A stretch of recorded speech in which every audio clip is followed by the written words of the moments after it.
What is up, you guys? Welcome back to my channel, and if you're new here, just welcome. My name is Gemma Jade, but today we are going to be discussing Hellhounds. I'm in my office at my mom's house, so they're clearing some snow. She got like 15 inches, so if you hear yelling or loud noises, I'm really sorry in the background, but this was the only time I can do the content for this week. It happened also during the weekly 3 card, so hopefully everything turns out smoothly.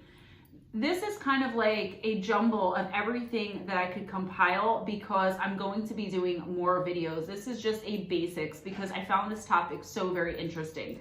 I was sitting around and watching TV and a show came on about paranormal hauntings, and the one guy was talking about how he was stalked by a hellhound, and I realized that I don't see much about them on the internet really. I mean, it's possible I could be missing something, but either way, I decided to do some research and bring the subject to you guys and see what you all think about it. So here it is, part 1, just the basics of hellhounds. As far as I can find, hellhounds are demons or evil spirits that take the form of a dog. Throughout history, these creatures that have come to be called hellhounds have appeared in the mythology, legends, and folklore of numerous, and I mean numerous, cultures. I'll briefly mention a few of these legends from around the world and then get into the devilishly fiendish dogs we have most of us come to know. These beings are known to not only bring but spread misery, death, and absolute chaos wherever they're found roaming. Tentatively, I could find that the first ever real report of what we call today a hellhound dates back to, of course, ancient Greece. They had a creature named Cerberus who was the guardian of the underworld. It had 3 heads, and I'm assuming these are canine heads, I guess. In the British Isles, they believe in ghostly black dogs that are almost always inhuman in size and that absolutely symbolize death. In Japan, they have the kitsune, who are technically foxes, but they're about the same idea. These are similar to Korea's kumiho, which again are the same idea, except instead of being terrifying harbingers of death and doom, these little foxes carry more chaos and destruction with them wherever they go. They're not really bringing about death or collecting souls. They're kind of just mischievous, and that's the idea I got. I could be wrong. Again, gonna go more in depth on each one of the legends as the months progress. The modern day hellhound, though, is mainly a figure of a dog, like a Great Dane, a Doberman variety, but it really could be more a wolf. Again, depends on where you're getting your information. So let's get into what these beings are said to be in the present day and what they represent a little bit, and then we'll go into encounters. The hellhound is a supernatural dog who many say are actually just another form a demon will take on to either try and gain the soul of whomever it is stalking and or haunting at the time. Some of the features, though these could always change depending on your own experience, are black fur, glowing red or yellow eyes, super strength, and super speed. They somehow seem like a phantom or apparition, only not like your average everyday deceased domestic dog would appear in spirit form. So while they appear as like a spectral dog, it's not like if Fido, your family pet, passed away and appeared to you. It's very different, and to me that's so incredibly interesting. They exude a foul odor and a sense of deep and ancient evil, something primal, okay? Though rare, it's been reported that the hellhound could possibly have the ability to speak. There are legends that say if you stare into a hellhound's eyes more than 3 times, you will surely die. So you don't want to be encountering them at all, let alone more than 3 times or 3 times or more. Most people believe that hellhounds legitimately come from hell. Whether they are guards or demons themselves remains to be seen, and I hope to get into that later on. They could very well be accompanied by fire surrounding them or as an actual part of their very being. They could even have fire-based abilities, which I'm thinking means they could breathe fire, or maybe they have dominion over fire like some demons are said to have. They're almost always assigned to guarding places like cemeteries and other burial grounds, which makes sense since these are gateways to the world of the dead. I've heard many stories about them being seen in and around mortuaries and funeral homes as well. Hellhounds are said sometimes to guide some souls into the afterlife, mainly those who aren't going through the pearly gates, if you know what I mean. They're also said to hunt down the people whose souls have contracts on them, like people who have sold their soul to the devil, and the devil finally comes to collect. What do you usually get with the devil? Like 40 years, I think, unless you have a really good bargain going. Once the contract has expired, the hellhound will come and either guide the person to their doom or drag them, being ripped apart the entire way. Hellhounds are also known to lurk around places where executions have taken place or where violent murders have occurred. So basically a place rich in death, whether past or present, they're going to be there. They range in size from a Great Dane to a cow to even the size of a horse.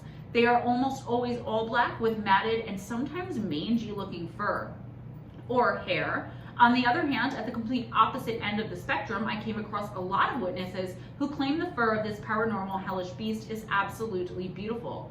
All the more to lure you into petting it, I guess.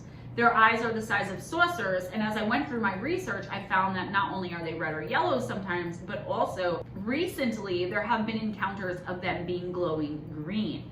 Sometimes they're reported as having like the Cyclops eye, the one in the middle of the forehead, but this is very, very uncommon, though it is reported. They're quite formidable. They have giant claws, which are almost talon-like, and very long, scary fangs. Most of the time, they're dripping with blood. It's crazy because it's reported equally that they're spectral, with attempts to touch them being unsuccessful as the hand or whatever goes right through them, or they disappear into thin air, or tangibly real, where they run from or conversely give chase to anyone who even tries to get near it, let alone touch it.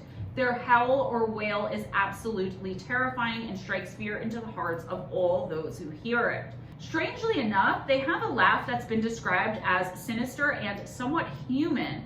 But when they walk or run or otherwise creep up on someone, despite how large they are completely quiet and undetectable. You will not hear these bad boys coming, unless they want you to. But that's like with any entity, right? You'll not hear one sneaking up on you for the most part, unless you're some sort of sensitive. This makes me wonder if they have human sounding voices too. Let's go ahead now and get into some encounters. What I learned fairly quickly while starting off this research is that hellhounds basically have no classification, and the fact they are different throughout each culture it's found made it hard to narrow it all down. Because I feel there is so much more research to be done and information to be gone through, I'm focusing in this video on encounters specifically in the United States. Let's start off in the Appalachian Mountains because, well, why not? We start so many of our other videos off there anyway, right? There have been many reports of hellhounds in this area, with the bulk of them being cited in Kentucky and West Virginia. Many of these accounts date back as far as the early 17th century, and they still continue to be reported to this very day. A hound with shoulders 7 feet wide and standing at 4 feet tall prowled around Pike County through the 30s and 40s. There were so many reports of this creature, I wonder if there's more than one, and I am going to put those reports in one of the next videos. They allegedly are the cause behind many cattle massacres that also took place in this area in this specific time frame, especially, but right up on through today. Like, this is all still very much going on, guys. The TV show Mountain Monsters decided to do an investigation, and though many say the results were inconclusive at best, if you saw the show, you would most likely at least agree that it was very bizarre indeed. Maybe some people need video evidence or something tangible in order to believe in something. I, my friends, am not one of those people, and based on witness testimony gathered by the men and crew, I'm a believer that hellhounds are very much responsible for a lot of what's being reported in these more rural areas of Pike County. The investigators spoke with farmers in the area who showed them torn apart carcasses of livestock and gave spooky accounts of something large and dark prowling through the wilderness. They were also shown an alleged video of the beast, as well as paw prints measuring 7.5 to 8 inches long. That's very big for a dog. During the investigation, the team built a bamboo drop cage and baited it with hog shoulders in an effort to lure the beast out. And although they don't catch it, they can hear something crashing around in the brush growling and see a large shadow. It's all very dramatic, and whether the episode has any truth to it or not, Kentucky and other areas of Appalachia have still produced many reports of hellhound. Many people said it was all very dramatic and possibly staged. I don't really believe that. I try to give people the benefit of the doubt, especially in this community. If you're going to try to fake something like that, you are not going to be as big a show as Mountain Monsters. So whether or not the episode had any truth to it, I don't know. But I do believe that Kentucky and other areas of Appalachia have a lot of hellhound activity just due to the massive amounts of reports that are being sent in even to this day, the things that are being reported right now. So here's another encounter coming from the East Coast of the United States in Connecticut, where a witness claims to have lived in a place haunted by shadow entities and allegedly some sort of gigantic spectral canine. She claims the hound would loom over her bed at night. She goes on to report, quote, "I woke with it over my then boyfriend. It is very immense. Stands like a human. Has red eyes, long pointy nails. The hands are not like ours, but not paws. It has a very unique snout, more pronounced than a canine. It is no dog, but a beast. I warded it off. I had so much fear, I guess I had nothing to lose, and hovered over my boyfriend almost like a dog. I told myself to show no fear, and I can't even explain the immense anger I felt. It does not speak like us, but more in mind, almost perception. I growled like in my mind and remember thinking, stay away. That's when anger swept over me. It backed up and vanished into the wall. I wish I could say it was a happy ending, but it wasn't. I started having night terrors, always ending in my death every night." End of quote.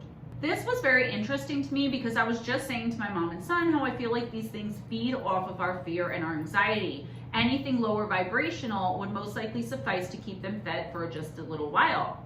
I was always curious about whether or not these beings are spectral or physical and still can't figure it out. Maybe it really does depend on the situation or the perception of the person having the experience.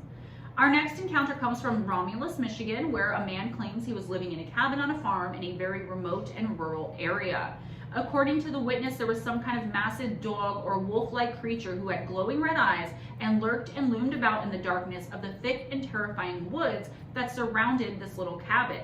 This witness goes on to say, quote, "We had this really strange dog creature that would hang around the property. I say dog creature because this thing was far too big and intelligent to be a stray dog. It had very pronounced red eyes. I'm not saying it was a werewolf or a dog man, but it was very werewolf-like. The dog would frequently stalk the edge of the woods on our property in the day. It seemed to have no fear. My uncle would yell at it or throw things toward it to try to scare it off, but it would simply rear up on its hind legs like a ram and charge at him for a short distance. We would frequently find dead chickens or rabbits after thunderstorms. We knew it was that dog thing because it would leave huge paw prints in the mud and claw marks on the window ledges. Sometimes we would find the screens ripped from our screen doors and windows. It would never outright attack us, but it did seem to enjoy taunting us and harassing us." End of quote. This sounds very, very demonic to me. The witness then says that this was terrifying and strange enough, but when the creature became bipedal and started walking around on two legs, it was frightening to a whole other degree. He said of the bizarre scene in front of him, quote, "One summer night, my mom had left the window open in my bedroom to cool the room off so I could sleep. She was on her way to the bathroom and went by my room and heard me talking to someone. When she opened the door, she saw me standing in my bed and I had apparently wet my pajamas.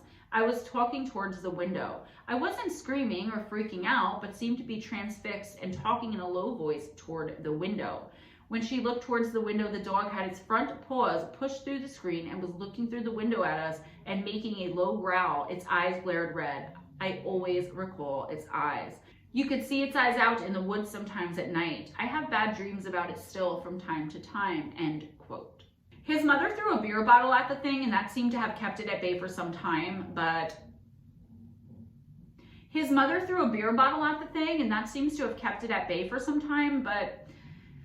he claims he was exhibiting strange and unusual behavior himself, and even the household animals and pets wouldn't go anywhere near him after this. He claimed he would randomly blurt out troubling phrases to no one in particular, very randomly, like I said. Things like, quote, "We don't want you here," or "Our ghosts are food," and even "God thinks you're bad," and those are all quotes. He would intentionally make himself bleed by pricking himself with sharp objects.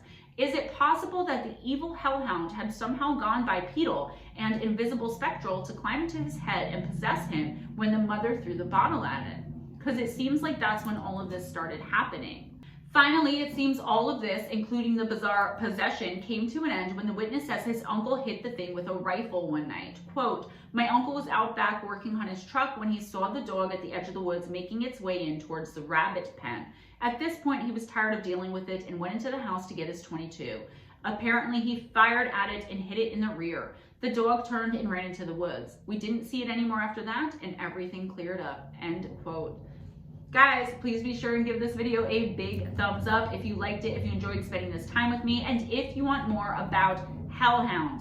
Man, the encounters. I want to go all the way back to ancient Greece. I want to go back to the 17th century. I want to go now to spectral and non-spectral and bipedal, and I want to just cover all of it. So let me know if that's something that you want to hear about, okay? Also, be sure to drop a comment, subscribe if you haven't already, and spread the love by sharing this video. Yay! Let me know in the comments if you want to see more about Hellhounds. Again, this was just pretty basic, okay? In the description box, you will find links for the other things that I do throughout the week, mainly the live streams on Wednesday night right here on Gemma Jade from 7:15 to 11 p.m. Eastern time. I pull one oracle card for anyone who comes in and wants one and give you an intuitive oracle reading. First come, first serve. On Saturday and Sunday nights, you will find me on Spaced Out Radio right here on YouTube for the After Hours show with Big Willie Townsend and John Hudson from 11 p.m. to 2 a.m. Eastern time. Come on in, check it out. I'm leaving the link, so if you can't get to a live, you can check it out afterwards, and then who knows, maybe you'll be able to catch a live someday soon.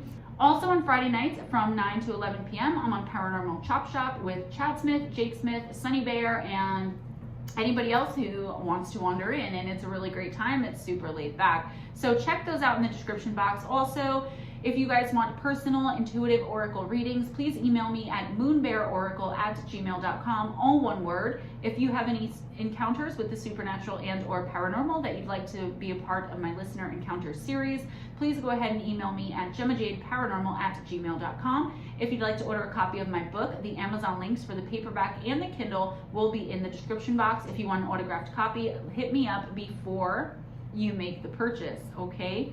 Also, I'm hoping to have MoonBearOracle up either this week or next week for the February monthlies, one for each astrological sign. If you haven't subscribed over there, see if you can go ahead and do that. I'll try to leave a link in the description box, but I've been having some trouble with that lately.